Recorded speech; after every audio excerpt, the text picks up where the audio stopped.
Hello and welcome back to Explain the Charts. Today, we're diving into Litecoin, ticker symbol LTCUSD. We're not just looking at the charts, we're also going to cover some of the latest news and events surrounding Litecoin to give you a comprehensive view. First, let's take a look at some of the headlines.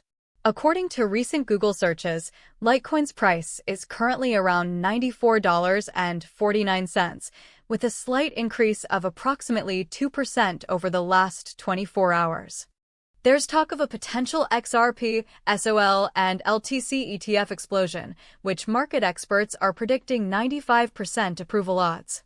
This will be something to watch. Litecoin's Twitter account has been active with some pretty interesting comments, including mentions of being the Costco hot dog of crypto, due to its price never changing. Now, let's shift our focus to the charts.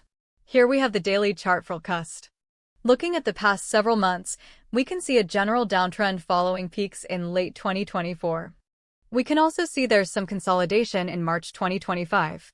Let's zoom in on the last 3 months. We can see several large drops, followed by slow climbs. Let's look at the 1-hour chart to get a better view of what's been happening recently. On the hourly chart, we can see more detail. There are several upward movements immediately followed by significant sell-offs. Let's take a closer look at the last few days on the 15-minute chart. Looking at the 15-minute chart, we can observe considerable short-term volatility. Notice several instances of price spikes followed by rapid declines. If the daily chart breaks above the 95 level and holds, we might see a bullish trend in the short term. However, if the price fails to hold above 90, we could see a further decline, potentially testing the lower support levels around the 70 to 80 range we saw earlier in the year. Overall, the ETF news could be a catalyst to watch out for. However, the current chart patterns show that it could easily go either way, so wait for confirmation before deciding to trade.